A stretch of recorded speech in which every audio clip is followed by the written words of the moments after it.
Here we go. Recording in three, two, and one.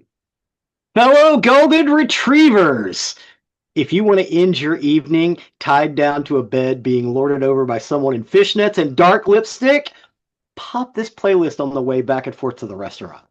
I'm just saying. Oh, welcome to episode 215 of Nerdery Murdery. Big 215, I'm Zig with your nerdery. And I'm Jeffrey with your Murdery. Welcome to another week of the highs and lows, the ups and downs, the good and the bad, and the nerd and the murd. All right, so apparently we're into sequel episodes now. So we have Yes. part two from Hey, last week. dude. If you haven't listened to part one, which was episode 214, I do urge you to stop, go listen. Make sure Yes. you do check out the YouTube playlist as well. I highly recommend the videos along with the music Mhm. in a lot of them, So check that out. But I'm ready, willing, and able. So Zig, I will let you kick over to part two of the nerdery side of the house. Today we are again talking about goth and goth adjacent music.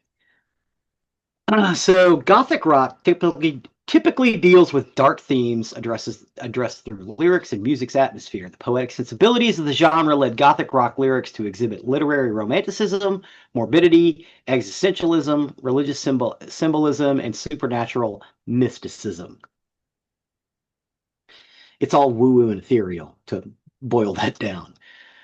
Gothic rock is an offshoot of post-punk, and according to AllMusic, took the cold synthesizers and processed guitars of post-punk and used them to construct foreboding, sorrowful, often epic soundscapes. Early Gothic rock had introspectives or personal lyrics, but according to AllMusic, its poetic sensibilities soon led to a taste for literary romanticism, morbidity, religious symbolism, and/or supernatural mysticism. So I'm going to start by saying what I left off this list and why. Because I know there are a lot of goth people who are like, why didn't you put any Christian death on here? Why didn't you put Christian death on here? Because way back in the day, before everybody started calling themselves goth or being called goth, they were called D-Rockers because they were fans of this band called Christian Death, which was a goth band that was kind of Indian underground. The reason I didn't put them in is because they are terrible. There you go. Send me the fan mail or the hate mail. They're not in here because they're not good. But what is in the list is Lucretia, My Reflection by the Sisters of Mercy. The Sisters of Mercy are an English rock band formed in Leeds in 1980. After achieving early underground fame, the band experienced a commercial breakthrough in the mid 80s, sustaining their success until the early 1990s, when they halted the release of new records in protest against the record company WEA. Currently, although the band operates primarily as a touring outfit, they continue to perform new and unreleased music live. The group has released three original studio albums, First and Last and Always in 1985, Bloodland in 1987, and Vision Thing in 1990. Each album was recorded by a different lineup. Singer-songwriter Andrew Eldritch and the drum machine known as Doctor Avalanche are the only constant elements throughout. Eldritch and Avalanche were also involved in The Sisterhood, a side project linked to Eldritch disputes with former members. Left to his own devices, Eldritch recorded Floodland, marking a shift away from guitar-based rock toward atmospheric Wagnerian rock and keyboard-oriented exploration pioneer on Gift.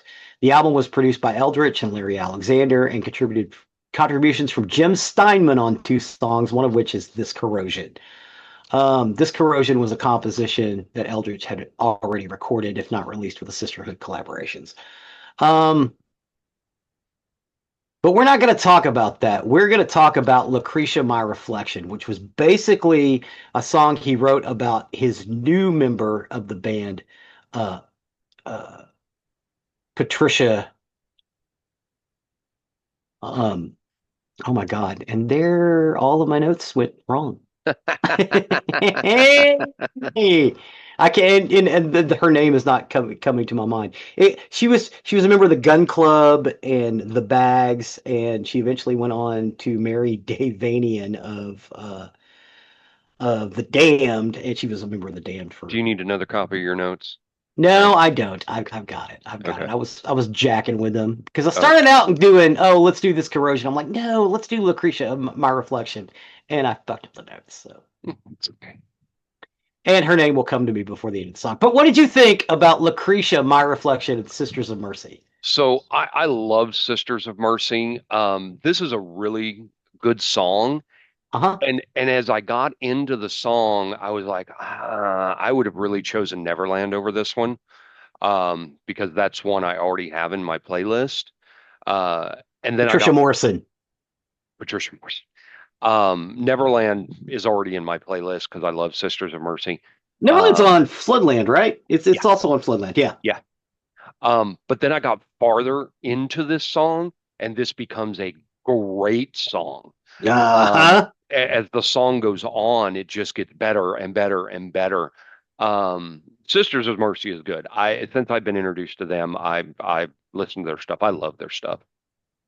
Sisters of Mercy, great band, great, Yep. and he's also one of the ones that's like, oh, I don't like being called goth music. I'd rather refer to it as Wagnerian rock. And again, as we said in the previous episode, it seems, and this is not me saying it because I've never worked with the dude. I don't know him. He's kind of assholish from everybody who's ever worked with him. I mean, at one point he said Patricia Morrison didn't do anything on the album. Uh, and I know that's a lie because those are her bass lines. I can tell. She's a phenomenal bass player, but it's all that kind of goth sound, and she kind of pioneered a lot of that stuff. Um, yeah, I love this tune though. Uh, the next song is "Strange Kind of Love" by Peter Murphy. Uh, Peter John Joseph Murphy is an English musician, singer, and songwriter. He is the vocalist for the post-punk band House, which he co-founded with Daniel Ash. After Bauhaus disbanded, Murphy formed Dali Carr with Japan's bassist Mick Karn, and they released one album, The Walking Hour. He went on to release a number of solo albums, including Should the World Fail to Fall Apart and Love Hysteria. And in 1990, Murphy achieved commercial success with his singles Cut You Up, which reached top 60 on the US Billboard Hot 100 charts. From its single sales, his album Deep also reached number 44 in the Billboard Hot 200. Deep is the third solo studio album by Peter Murphy. He released it through Beggars Banquet Records in the UK and RCA and Atlantic Records in the US. The album features contributions from Murphy's backing band, The 100 Men. The album spawned three singles: The Line Between the Devil's Teeth, Cut You Up, and A Strange Kind of Love.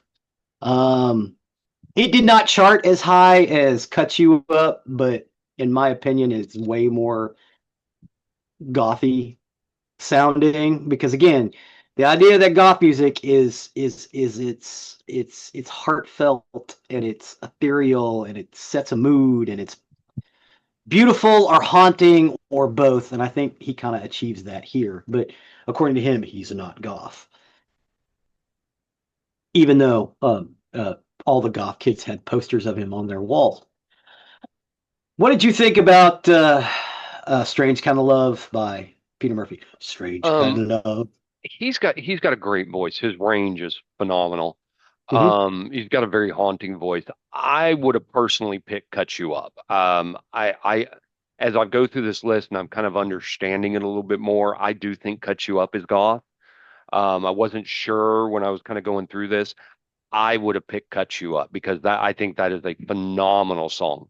Everything that Peter Murphy does is goth, even though he says it's not. Right, right. And Strange Kind of Love was a good song. It really was. Mm-hmm. Just Cut You Up is in my playlist already.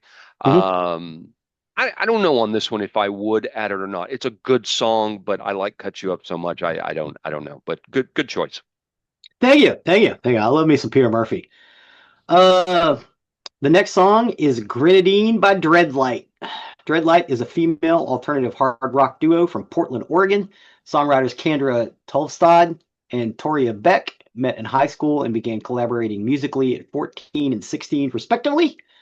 Coming from different musical worlds, the duo are developing a unique sound where sweet harmonies soar over heavy instrumentation and experience pleasantly head bangable. They've been making their mark on the Northwest scene, placing as semifinalists at Sound Off 2018 and playing festivals like Portland Pride. They released 3 EPs in 2019. This is on the EP called Limbo. The other 2 EPs were called Dusk and Dawn. I don't think they were trying to make a goth song when they made this, but they ended up making one.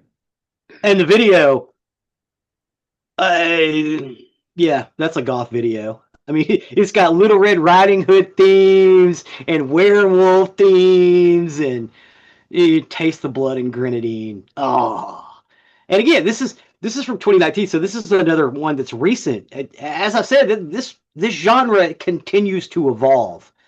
Um, the bass on this is a little deeper than usually. Goth has high bass like New Order, but oh my god, it fits, and it's such a dark droning sound. What did you think about Taste the Blood and Grenadine by Dreadlight? This song would have fit right in on True Blood. Mm-hmm. It was perfect for that. This is a kick-ass song. Mm-hmm. I agree. I love the Little Red Riding Hood cloaks in the video. As this song went on, dude, I liked it more and more Mm-hmm. and more and more. Uh-huh. So much. Yesterday, I was out running errands and I listened to this song on repeat constantly. And Wow. it would end, I would go back. It would end, I would I go was back. like, see, hear that motherfucker again. This is a great song. I loved it. Loved it, loved it, loved it.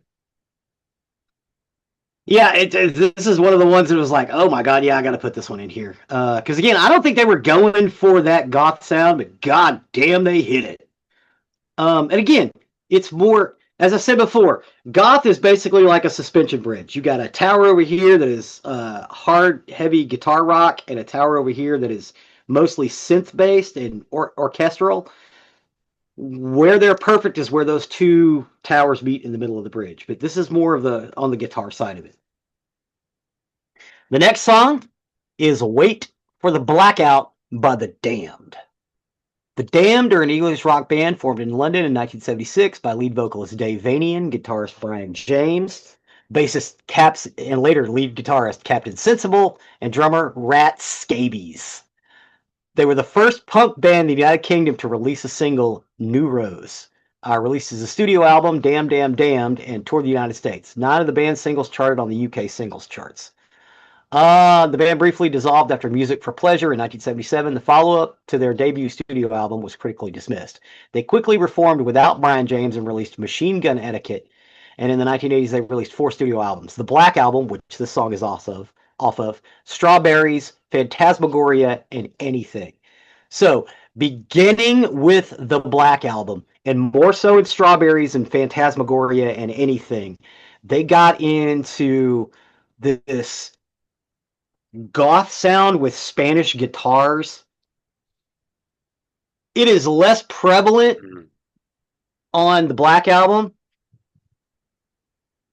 but it's still there. And money for my money, pound for pound, this is probably the best damn song. Even though the Black Album was not recorded as well as Strawberry, which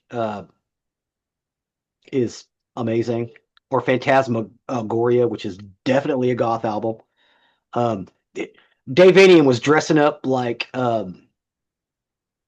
Hammer Pictures vampires at that point. With white streaks in his hair. It was just fucking weird, but awesome. But pound for pound, my favorite is Wait for the Blackout. And it's still pretty dark. What did you think about Wait for the Blackout by The Damned? This one was a myth for me. This was too punk. We know how I feel about punk. It was too much for me, and I was not a fan of this one. For me, again, pound for pound, this is it. But if you like more of that, you might check out Strawberry or Phantasmagoria, which is definitely a goth record. This is just kind of at the beginning of it. This is where post punk kind of morphs into goth music. Yep, and it was too punk. And I apologize if you can hear thunder in the background. We just got a storm roll through. Yeah, I can't hear anything. You're good. Okay. All right. The next song in the list is Charlotte Sometimes by The Cure. The Cure are an English rock band formed in Crawley in 1976 by Robert Smith, Lawrence Tolhurst. The band's current lineup features Smith, Perry Beaumonte, Reeves Gabriel, Simon Gallup, Roger O'Donnell, and Jason Cooper. Smith has remained the only constant member throughout the numerous lineup changes since the band's formation, including stints with guitarist Pearl Thompson and drummer Boris Williams, though Gallup was absent for just 6 years of the band's history. So, yeah, Simon Gallup comes in and out, and he's with them right now. The Cure's debut album, The Three Imaginary Boys, along with several early singles, placed the band at the forefront of the emerging post-punk and new wave movements. But they were exploring increasingly dark and tormented styles, beginning with their second album, 17 Seconds, which together with Smith's fashion sense had a strong influence on the emergence of goth rock, as well as goth subculture. They eventually formed around it. Smith introduced more pop into the band's music following the release of their fourth album, Pornography, leading them to worldwide mainstream success. Now, Pornography is considered the goth album. This is not off of Pornography. This is from their third studio album, Faith. The lyrics were based on the book Charlotte Sometimes by Penelope Farmer, which is where you got the title of the song. This is basically the first time they really ever did. I mean, they did Midnight in the Subway pretty early on, but that was just a gag.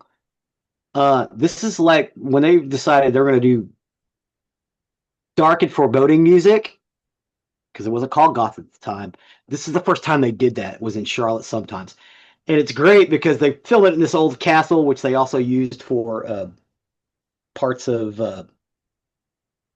Total Eclipse of the Heart. I think we talked about that. Total Eclipse of the Heart. Hey, they filmed Charlotte Sometimes in that same area. But yeah, so what did you think about Charlotte Sometimes? Sometimes. I like The Cure. We've done episodes over them, at least one, maybe two. Yeah. But Chelsea was on the same page with me on this one because I showed her the list too, and she was going through. She's like, "Oh yeah, love, love, love, love." This one was just kind of boring for me. Honestly, I started listening and then I got distracted, and the song never brought me back. Um, it's not one of my favorites of theirs for sure. This was just Not so much. You know, like no, Charlotte Sometimes. no. I like The Cure. I just not this song. Not Charlotte Sometimes. Maybe I should have pulled something off like the Hanging Garden off of Pornography or something. It's got a much more hardcore drum beat to it. The next song in the list is kind of hard to find. It is Betrayal by Gethsemane. No, this was easy to find. Gethsemane were formed in 1992. The first lineup was Katie on vocals, Ian on guitar, and Simon on bass. Simon left the band a couple of months later. Katie moved on to the bass, and Pearl was recruited as the vocalists. A few months later, they had written Between the Line, Ophelia, Heaven to Dust, Sacrifice and Vision. And after an encouraging response and press coverage, they began playing more live gigs.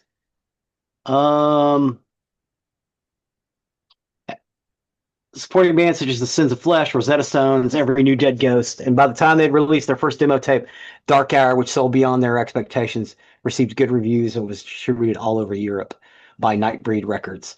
Interested in the band became so great that they introduced an information service named the Crimp Formation Service to publicize their events and release. That coincided with the release of their second demo, Party Watch and Pray. This is all in 1992, so they were kind of early Sheffield / Birmingham bands. The next band also is a big Sheffield and Birmingham band. Most of the stuff I had to get from them is from their website. But it is Betrayal by Gethsemane, which was a 1990s goth band, which were, for some reason in the 90s, that sound went a little more underground. It came back up a little later on, but in the early 90s, it was underground. But this is one of those that was, you know, the goth kids were into, but nobody else was. And it is Betrayal by Gethsemane. What do you think about that one? I thought this was more David Bowie at a stage in his life. And this is a pretty cool song. It's not specifically for my playlist. I was able to find it pretty easy. But I can appreciate this song. It was a pretty cool song. It's just I don't know that I would want to listen to this again and again. I forgot to say that the band is Pearl Morgan, Ian Palmer, Katie Helsby, and Bullwinkle on the drums. It was released in 1992 on the Dark Hours album. Um, the next the next song is Voices by Night Moves. They're again a Sheffield goth rock band from the 1990s. They were active between 1992 and 1996, releasing various cassette EPs and a 1996 album, Violent Blue. The band briefly reformed in 2006, releasing an EP called Static. Voices was on Storm and Sorrow EP released in 1995, and it was only available on cassette. Um, but you can find it on YouTube. Some fans did put it out there. Basically, what you're looking at when you watch the video is the a picture of the cassette label, which apparently they made a weird digitized picture pretty early on. It's pretty underground. Again, they played they played around in goth clubs, and their stuff got used in DJ booths and stuff like that. So there were recordings of recordings, but they would blend this in. This is also another one of those that's very atmospheric. What did you think about Voices by Night Moves? This is the one that I can't find, which upsets me because I liked this song from Jump Street, and it got Yeah. better and better and better and better as it went along. This is the one. This was more David Bowie Yeah. sounding singer, but this is a great song, and I'm very upset I can't get it on Spotify because that's uh, where all my playlists are. well, you can always use this one. It's on here. I can't put Uh, it in my Spotify playlist though. uh, you have to use the YouTube playlist. Uh, But but it's yeah, great. It's a great song. yeah, it is a great tune. I love these 90s Sheffield. Apparently Sheffield and the north of England and the south of Scotland were where goth was happening in the early 90s. That's great shit. Uh, the next song is Cities and Dust by Susie and the Banshees. They were a British rock band formed in 1976 by vocalist Susie Sue and bass guitarist Steve Severin. They were wildly influential both over the contemporaries and later acts. The Times called the group one of the most audacious and uncompromising musical adventurers in the post-punk era. Um, with ex-Clock DVA guitarist John Valentine Carruthers replacing Robert Smith, who was actually with them for 2 albums. The Banshees then reworked 4 numbers from the repertoire, augmented by a string section for the Thorn EP. Enemy praised the project, the power of classical orchestration in this perfect foil for the band's grindingly insistent sound. The new Banshees lineup spent much of 1985 working on the new record, Tinderbox, and the group finished the song Cities and Dust before the album. So they rushed its release as a single prior to their longest tour of the UK. Tinderbox was released in April of '86. Sound Magazine said Tinderbox's refreshing slant at the Banshees' disturbing perspective and restores their vivid shades to pop pale palettes. Due to the length of time spent working on Tinderbox, the group desired spontaneously and decided to record an album of cover songs, Through the Looking Glass, in 1987. Now, as you can see behind me, Susie Sue is considered one of the godmothers of goth, right? She only really ever did a few goth songs, mostly when she was working with Robert Smith, but she did decide to do another one later on that Tinderbox album, and that is a song about Pompeii and the volcano exploding. You don't get any gothier than this, and it is Cities and Dust by Susie and the Banshee. What you think about this one? This one's been in my playlist a long time. I love Susie and the Banshees. I can't think of anything that they do that I don't like. This is a great song. If very representative of this. But add it to your playlist. Just take my word for it. Just add it. Yeah, just put Great. it in there. It's a great song. Just add it. Especially if you like any kind of history or anything, just add it because it's like, oh, yeah, it's Pompeii. That's pretty Yeah. cool. The next one is Never Trust a Man with Egg on His Face by Adam and the Ants. They were an English rock band that formed in London in 1977. Oh, I might as well say Adam and the Ants and Susie and the Banshees were part of the Bromley contingent, which was the earliest adopters of the Sex Pistols. They were basically their everybody who went and hung out at this club where the 100 Club in London where they played ended up being in bands and shit. And it was Adam and the Ants, Susie and the Banshees, Generation X, which gave us Billy Idol, and some others. They went up north and they had one concert and they did the same thing in in Manchester, which we have spoken about before. But yeah, basically these are all followers of the Sex Pistols. The band existed in two versions, both fronted by Adam Ant between 1977 and 1982. The first phase began when the band was founded in May of 1977 and were called the Ants until November of that year. They later changed their style from punk rock to post-punk and new wave and released one album. The final lineup of the version consisted of Dave Barbarossa, Matthew Ashman, and Lee Gorman, all of whom left the band in January of 1980 at the suggestion of manager Malcolm McLaren to form Bow Wow Wow. The second version of Adam and the Ants included guitarist Marco Pirori, drummer and producer Chris Hughes, and was noted for its use of Burundi drums. The Burundi drums are really important. This band existed from February of 1980 to March of 1982 and achieved significant commercial success in the UK, with their music video receiving airplay on MTV and Ant appearing as guest VJ on the station. They are associated in the United States with the Second British Invasion. This is off of Dirt Wears White Socks. It's the debut studio album by Adam and the Ants, and it was released on November 30th of 1979 by record label Do It, and it was the first #1 album on the UK independent charts, which we mentioned. And I have one question about it: who the fuck is Dirk, and why is he wearing white socks? But it did debut in the charts, and this was one of the singles off of it. That Burundi drum beat, there's this weird tribal drum beat in it, and this is where the goth music takes that sound from. They didn't do goth very long. It was this one fucking album, and they consider it post-punk, not goth. But it's about murdering someone on the street. You know what I mean? And it has that beat and interweaving guitars and stuff. What do you think about Never Trust a Man with Egg on His Stupid, Face? stupid question. Adam and the Ants, Adamant, any relation? Yeah, Adam Ant used to lead the Adam and the Ants. Okay. No, just dumb. And then the first version went off to form Bow Wow Wow. The second version got tired of dealing with him and he just became Adam Ant.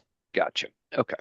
I didn't find anything special about this song. I didn't really like this one. This one was I Steven skipped through Uh-huh. this song trying to find something to like with it, and I just couldn't. I had to move on. Right on, right on. The next one uh might cause some controversy. The reason I put it in is Steve Kilbey was trying to write a goth song when he wrote this song. And I think in my opinion, he succeeded. But it is Under the Milky Way Tonight by The Church. They are an Australian rock band formed in Sydney in 1980, initially associated with new wave, neo psychedelia, and indie rock. Their music later came to feature slower tempos and surreal soundscapes, reminiscent of art, alternative rock, dream pop, and post rock. Glenn A. Baker has written that from the release of She's Never Said single in November 1980, the unique Sydney originated entity has purveyed a distinctive, ethereal, psychedelic tinge sound, which has alternately found favor and disfavor in Australia. The Los Angeles Times has described the band's music as dense, shimmering, exquisite guitar pop. The founding members were Steve Kilbey, Peter Koppas, Marty Wilson Piper on guitars, and Richard Plug on drums. They came to LA and really reacted against the place because none of them liked it. They hated where they were living. They hated driving around LA. So they went back to Australia to record Starfish. Um, and when they got back, they were just much happier in Sydney. So they recorded some of the songs of Starfish are North, South, East, and West, Lost, Reptile, and Destination.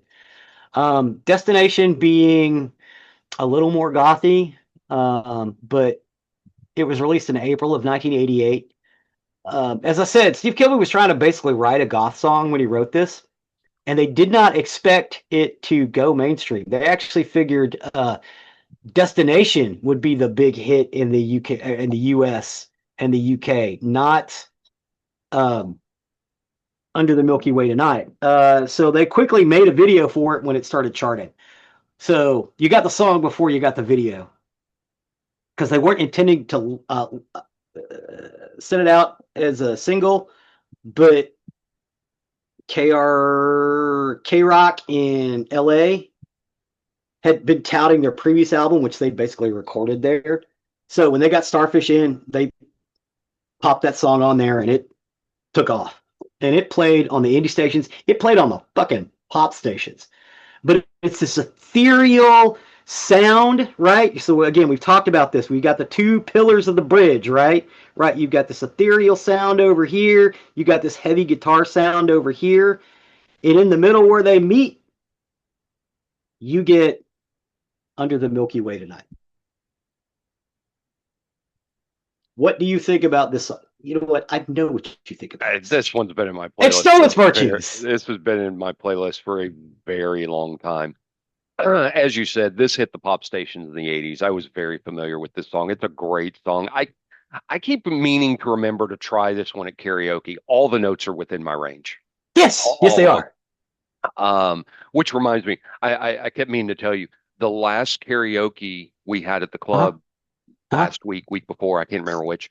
I wish you had been here because so it started at 6, it ended at 10, and there were a total of 3 singers.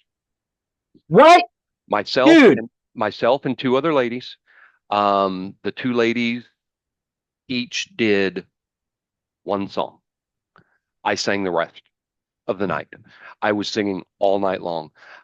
You would have loved it. You could have just sang and sang and sang. I could have pulled out weird stuff. Hey, I'm gonna do Never Trust a Man with egg in his face. You know, I waited till the kids were gone before I did Sweet Transvestite.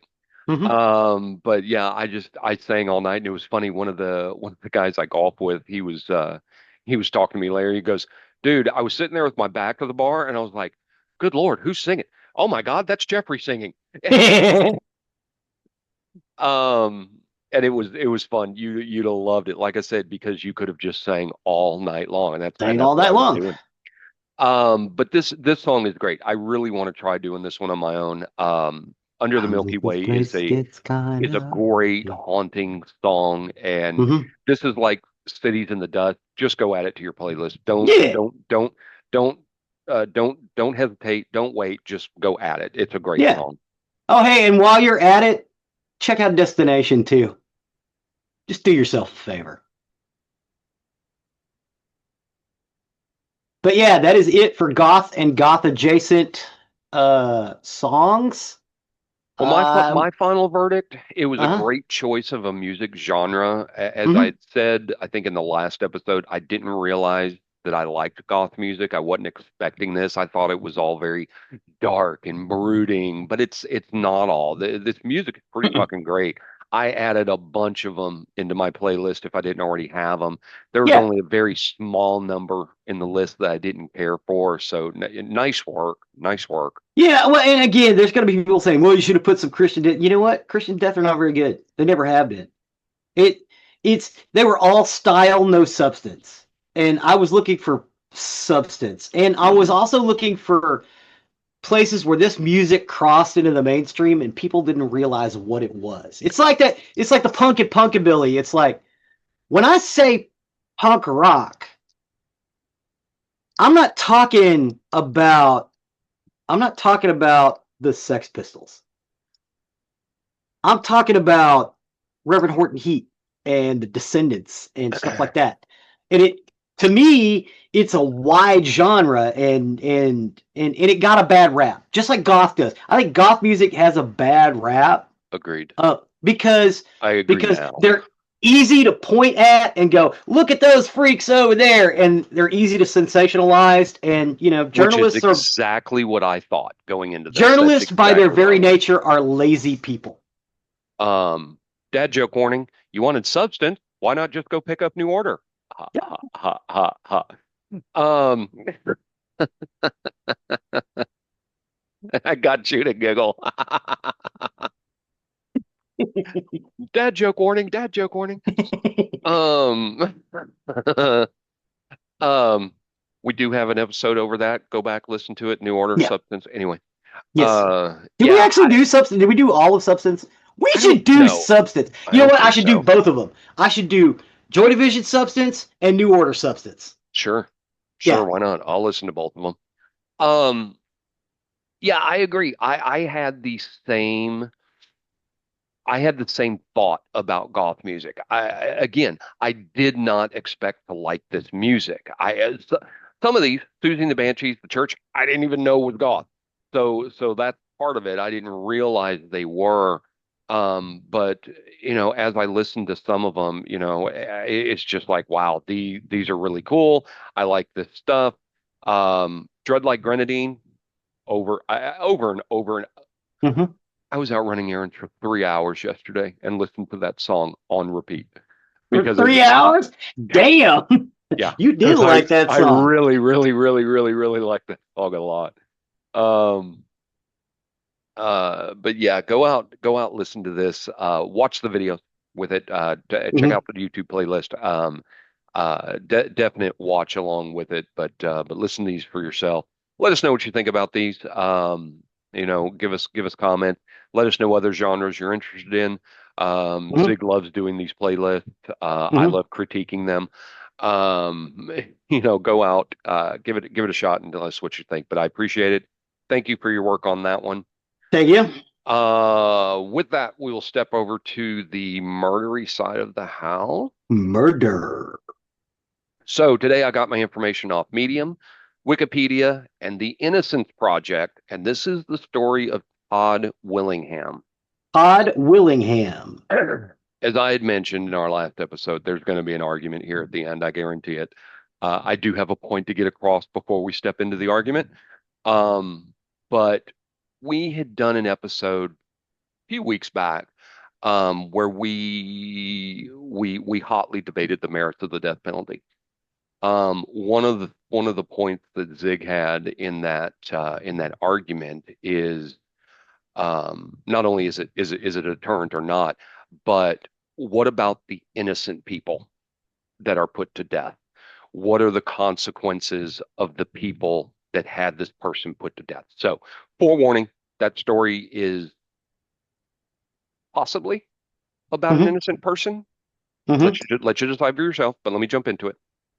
Um, Todd Willingham, 2004, Cameron Todd Willingham. He was a 36-year-old father. He was executed by the state of Texas, of course, for setting a fire that killed his three children. More than 20 years later, many experts believe he was innocent. On December 23rd, 1991, there was a house fire in Corsicana, Texas, which claimed the lives of three young children. Their father, Cameron Todd Willingham, survived the blaze, but within a matter of days, he would become the primary suspect in the death of his own children. 13 years later, he would be executed for the crime. Years after his death, all evidence points to a single conclusion that the state of Texas executed an innocent man. Um, he was born in Ardmore, Oklahoma on January 9th, 1968. He spent most of his life in the small Oh wait, Texas he town was of a Fort Okie. He was a Okie. Man, originally. Originally. I'm Uh, sorry. That's terrible. that's a Texas joke. Those of you who don't live in Texas don't understand. Texas and Oklahoma have this fierce rivalry, and you know, Yeah. Yeah. I'm not going to disparage any of our Oklahoma listeners out there, but there's the joke in Texas. Why does Texas not fall in the ocean? Because Oklahoma sucks. There's that. Um, Oh, which by the way, I'm going to take a pause here real quick. Where was I? Where was I? Yeah, shout We out to Oklahoma. Actually, it's Shout out it's to a really Oklahoma. beautiful It place. it Yeah, is a beautiful place. Um, Interesting. I was looking. It's been a light day so far, but on our listeners this morning, because episode 203 came out as of this morning for us. We have a listener in Hemeliskyi Oblast and Daka that's Daka Russia, baby. and Daka Daka Daka Daka, Daka Daka. So I thought that was interesting. Anyway, so Samarkand uh, Oblast. hello That's to Russia, Russia. hello to Russia, and hello to Daka Daka. Daka Daka, Russia. What's going on? Um, so Todd Willingham spent most of his life in the small town Texas town of Corsicana, which is less than an hour southeast of Dallas, for those of you who are Yeah, looking at a map. He was raised in a working class family, and he was sometimes described as being a bit rough around the edges. best He fruitcake in the world comes out of Corsicana too. Okay, that's a quantitative statement if you consider fruitcake good or not. Like most fruitcake is not the Collins Street Bakery fruitcake with the real fresh pecans that they grow out back. Oh my No, god! I'm not a pecan fan, so wouldn't be good Oh for yeah, me. you don't like pecans, you probably won't like it. No, It's very no, I'm pecany. not a pecan fan. He was said to have a propensity for partying, and had engaged in petty crimes in his youth, but he had never committed any acts of violence. As a very young man, he met a woman named Stacy Kuykendall, and they began a relationship. They soon welcomed their first child, who was a daughter named Amber. Cameron was 21 at the time.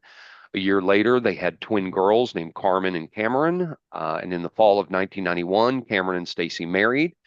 And they and their three children resided in a house off West 11th Street in Corsicana. So on December 23rd, 91, just 3 months after Stacy and Cameron were married, tragedy would strike as Stacy was out shopping for last minute Christmas gifts. Cameron was home with their three daughters when a fire broke out. He managed to escape with only minor burns, but the young girls became trapped inside. Neighbors and first responders acted quickly, but all three children succumbed to smoke inhalation before they could be rescued. Cameron seemed beside himself with grief. He told investigators he was sleeping when the fire started, and that when he awoke, the house was already engulfed in flames. He said he tried to get to his daughters and rescue them, but he was unable to reach them. Authorities at first operated under the assumption this was a devastating but entirely accidental tragedy. Then they noted minor but curious inconsistencies in Cameron's story. In the days following the house fire that claimed the children, arson investigators searched the remains of the home. They examined the burn pattern and noted puddle-like stains on the floor, leading them to believe an accelerant had been used. They concluded the fire was not accidental and that it had been intentionally set. Shortly after the examination of the scene, the official ruling of arson came, and Mm-hmm. being the only person over the age of two who was known to be home at the time, Cameron was immediately cited as the culprit. Authorities arrested Cameron and charged him with capital murder. Cameron maintained his innocence from the beginning. There was no physical evidence to support the charges that he had set the fire. The case against him moved with remarkable speed, and the trial commenced shortly after he was arrested. The prosecution painted a horrific picture of Cameron, one that his family vehemently opposes. According to the prosecution, Cameron was often violent and abusive towards his family, and he was a selfish man who regretted his children and wanted to be rid of them.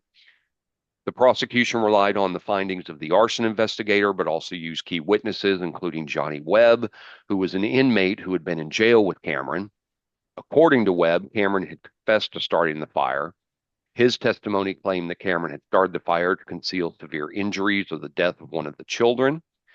Webb stated that Cameron had burned Amber with a wadded piece of paper to make investigators believe the children had been playing around with fire and could have accidentally started it. However, there were no burn marks found on any of the girls' bodies that would have supported this. Years Hmm. later, Webb revealed that he might have been mistaken in his testimony and that he'd been taking numerous medications at the time for his bipolar disorder. The defense itself had very little to stand on. The only other potential witness to Cameron's guilt or innocence were his daughters, who had all died in the fire. And although Webb's testimony was later found to have been offered up in exchange for a reduction in his sentence, and there was no physical evidence to point to Cameron's guilt, the trial was quickly concluded, and Todd was found guilty of capital murder and sentenced to be executed. He was immediately sent to death row to wait his execution. His family supported him, including his stepmother, Eugenia, who continued to fight to prove his innocence. Cameron and his defense attorney filed multiple appeals, but they were all denied. But as the date of his execution loomed, doubts about his guilt increased substantially. In early of 2004, Dr. Gerald Hurst, who was a renowned arson investigator and chemist, reviewed the case.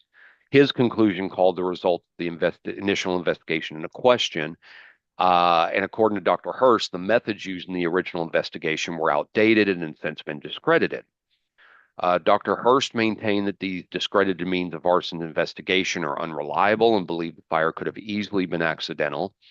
As for the accelerant that was allegedly found during the initial investigation, its presence has been confirmed by chemical testing.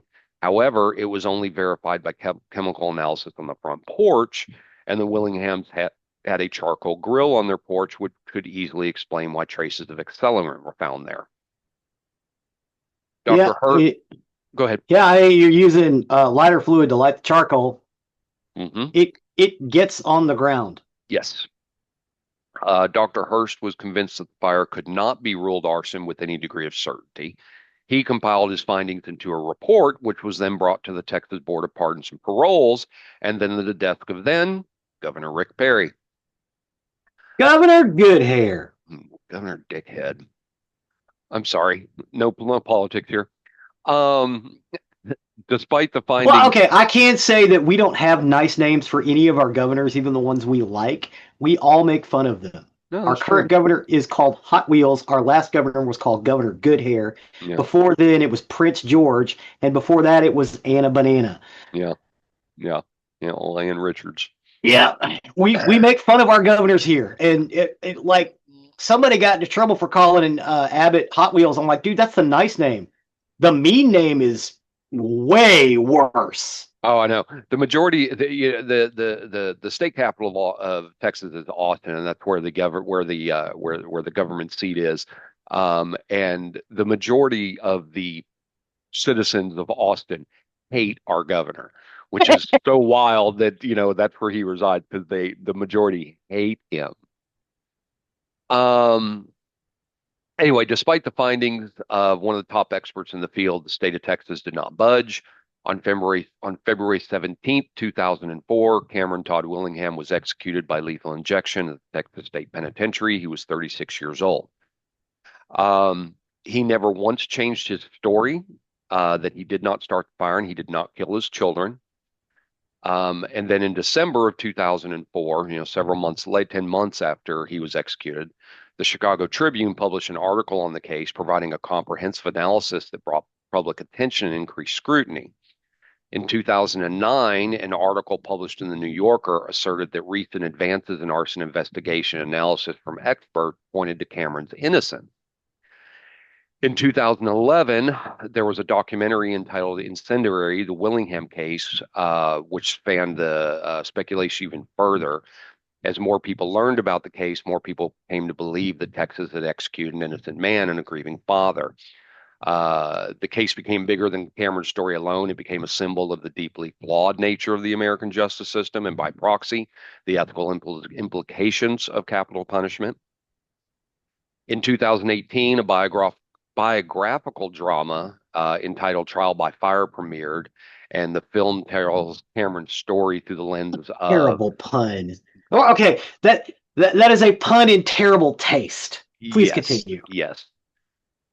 This film told Cameron's story by Elizabeth Gilbert, who befriended Cameron while he was on death row. And the film highlights how Elizabeth came to question Cameron's conviction and her fight to seek justice on his behalf. And in early 2025, 21 years after Cameron was executed, Trial by Fire was brought to Netflix. It quickly rose to the #1 spot on the platform, bringing Cameron's story to a new and much wider audience. And naturally, this has reignited attention into the case, and many believe that Cameron was wrongly executed for the crime he never committed. Um, whether Todd Willingham is truly innocent, it's a matter of significant debate. In 2009, Texas officially ordered the case to be reexamined. This led to the Texas Forensic Science Commission bringing in Dr. Craig Baylor, Byler to examine the evidence, and he agreed with Dr. Hurst's 2004 conclusion that the fire could not definitively be ruled as arson.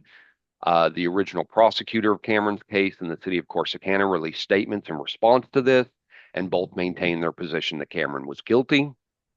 The Texas Forensic Science Commission never met to formally discuss the finding of Dr. Byler's report, as 2 days before their meeting, Governor Rick Perry replaced the chair with a hand-selected individual, John Bradley, who then canceled the meeting.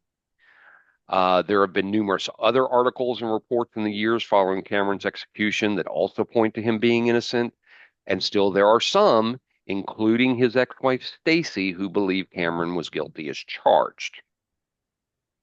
In the end, even scientifically backed reports and the most credible expert could not spare Cameron's life. If he was truly innocent, then he likely spent each day alone in his cell on death row, awaiting the final days of his life, lamenting the loss of his children, and suffering under the crushing guilt of not being able to save them. So, here we go. I am going to ask my illustrious hetero life mate to please hold comment till I finish. I have a soapbox to get on. Recently, we had a giant debate on this show whether the death penalty should be legal and is it legal murder. I hate stepping on a political debate, but here we go. Is abortion legal murder? And so I want to look at those cross cases. And I'm going to say this. I am before I started into this, I wanted to say I am not pro-life. When it comes to abortion, I'm not pro-life. I'm also not pro-choice. But as I think about it more, I guess I'm pro-choice because my whole opinion of it is I think the government needs to stay the fuck out of it. One Um, cock, no vote. right. So what's the difference between the death penalty and both and abortion? For both, it's the intentional termination of a life. There's the argument that if we had a jury, a judge, and executioner of the death penalty and the arresting officer are all party to the final penalty of death, and that person turns out to be innocent, should they be held guilty and put to death as well? So is the death penalty murder? And if so, are we parties? Are the parties involved guilty of murder? That was kind of the debate. For abortion, are we legally murdering life as well? The debate comes into play when we consider when does life begin? Most biologists, Catholics, evangelical denominations believe that life begins at conception. At that moment, a new genetically distinct organism is formed with its own DNA separate from both parents. Some, however, believe it begins at consciousness, which is around 22 to 24 weeks, and some propose birth as the threshold. Judaism, for example, does not consider the fetus to be a full person until birth and that the mother's life takes precedence. Is Always. It's a Islam commandment. Islam believes the soul enters at about 17 weeks. Most laws do not define life at conception for legal purposes, but some states are doing so now. So that brings up the case. Abortion ends the life of an innocent unborn child who's committed no crime, potentially, if they're considered a life. According to the World Health Organization, approximately 73 million abortions happen every year. Just to show these numbers, an estimated to 70 to 85 million people all died in World War II. The death penalty is generally reserved for the most heinous of criminals who themselves have taken an innocent life. Amnesty International reported that at least 1,518 confirmed executions happened in 15 countries in 2024. Since 1973, the U.S. has executed over 1,600 people. The latest studies show that approximately 4% of the people sentenced to death are actually innocent. 100% of the babies aborted are also innocent. But again, when does life begin? That's the biggest debate on this one. Or do we prioritize the mother over the unborn child? With that, I will ask this, though. What if that child grew up to cure cancer? What if I that mean, child grew up to be Hitler? That was my next point. I have that exact thing Sorry, next. I did step on you. You stepped on me. I told you, don't Damn interrupt it. me. That was my exact next point. What if they grew up to cure cancer? What if they grow up to become the next Hitler? That's where the debate goes on this. We've talked about on the show before. I am for the death penalty. Zig is not. I am not for or against abortion. I'm very undecided on that. I see both sides of the table in the argument, and I have no sway one way or the other. Should the death penalty be legal and abortion not? Should both be legal? Should both not be legal? That's the giant debate, and I don't think one that we're going to decide here. Yeah, Stepping off my soapbox now. I don't think they're the same thing at all.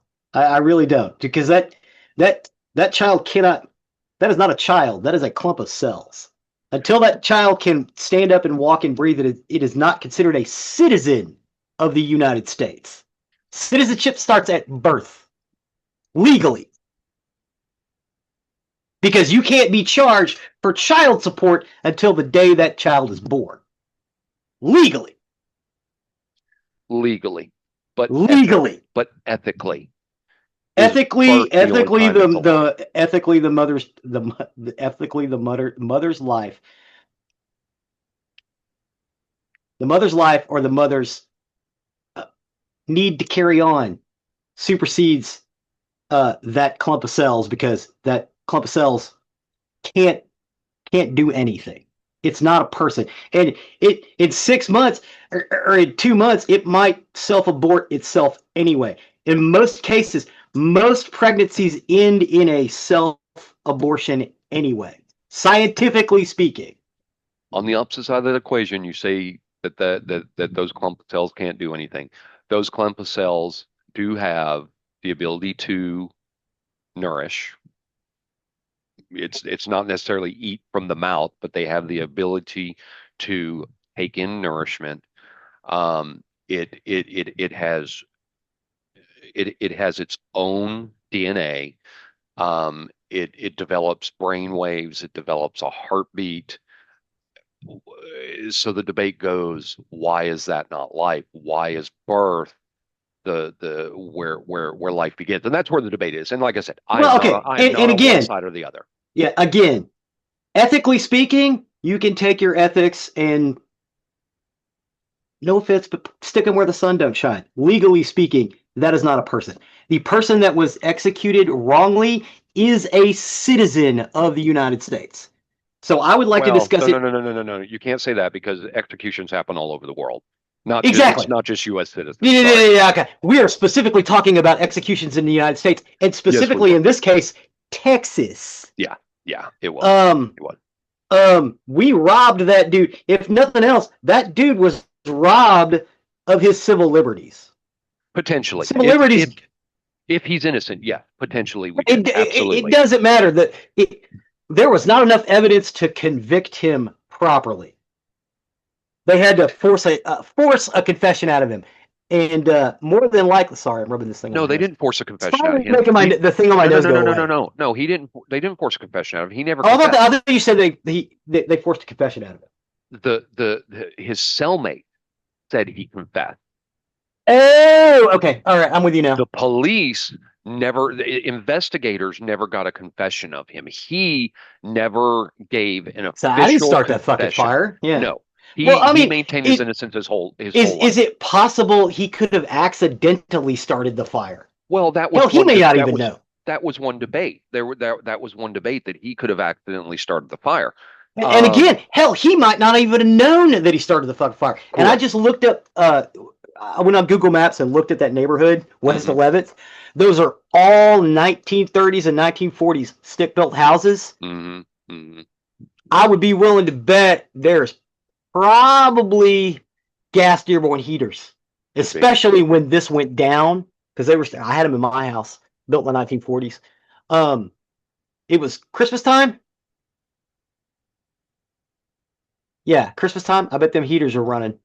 I bet they Could be. had Dearborn heaters. I bet them heaters were running, and I bet that's what started that fire. Well, let me play devil's advocate on this case too. 1991, Uh huh. was it a real tree? Was it a plastic tree? Were the lights? possibly should was there a short that maybe started? Was the I'll, tree dry? yeah, I'll play devil's advocate. It could have been any number of things. Was he innocent or not? I don't know. I don't Yeah, know. I presented this case because I found it a very interesting case, yeah. and especially because there is a large contingency that is starting to say that he was probably innocent. Um, there's a lot of debate surrounding this one. I did not. There's a guy facing death row now for shaken baby syndrome, which Mm, mm, is not a thing. It's not really a thing. Shaken baby syndrome it's been debunked recently, and he's still on death row right now. And he's like, dude, I tried to save that kid. yeah. I tried to save that kid. And It, this guy may have passed out due to smoke inhalation trying to save those babies. right. Right. This is a debate we're not going to solve here, and I didn't do this story to spark this debate. Just as I read through this story, I was like, hmm, here's some interesting points. Here's some thought-provoking thing, and that's what Yeah. I urge of you. I don't want any one person on this show to go, oh, Zig's right, oh, Jeffrey's right. I don't want you to do either. What what I do want you to do is think critically. I think if you Hmm. take anything from any of these debates, because I love Zig to death. He can punch me in the dick and I'm still gonna love him. Yeah. Um, I would never punch you in the dick. Ass maybe. but I urge you to think critically. Zig's got some points. I've got some points. Who's right? Who's wrong? It's probably me. Yeah. But think critically on this kind of stuff. Don't just take because someone said so as your own source of truth. Yeah. Do your Yeah. research. Yeah. Think I'm about not these things. involved in this case. I just heard about it. Yeah, yeah.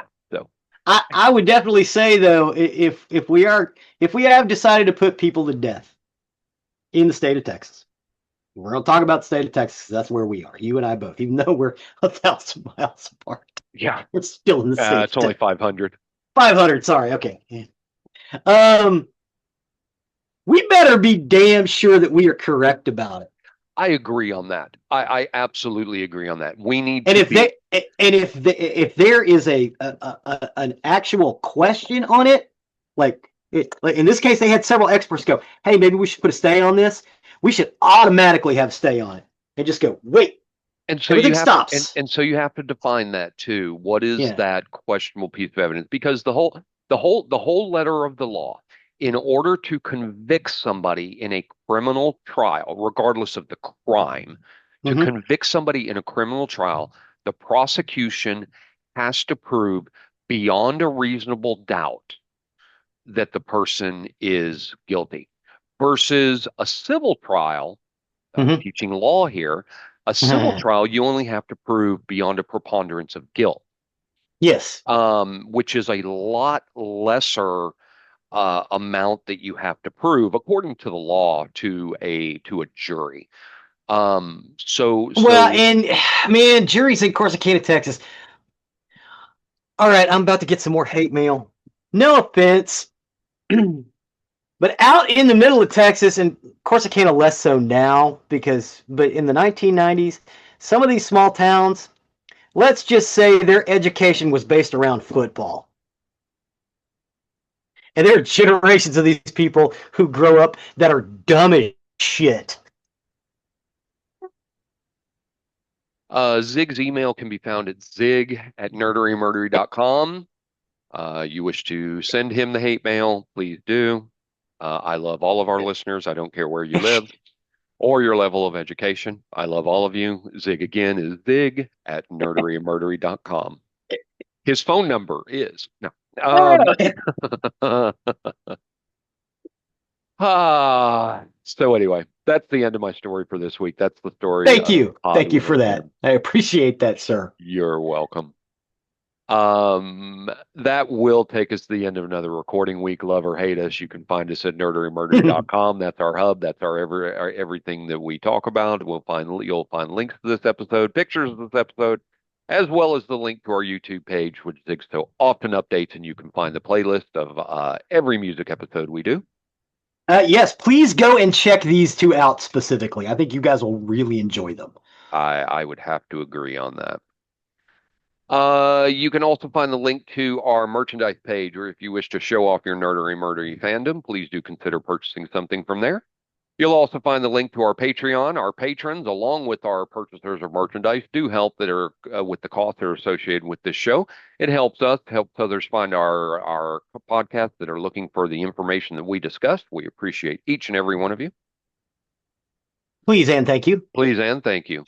One thing you can do for free is please leave a 5-star review wherever you can. It really helps us, helps others find our content that are looking for the information we discuss. And I just repeated myself because I said that a minute ago. That's fine. But last, but certainly not least, Chuck, you can go to sleep now. Good night, Chuck. With that, I have been Zig with your nerdery. and I'm Jeffrey with your murdery. Cue the music.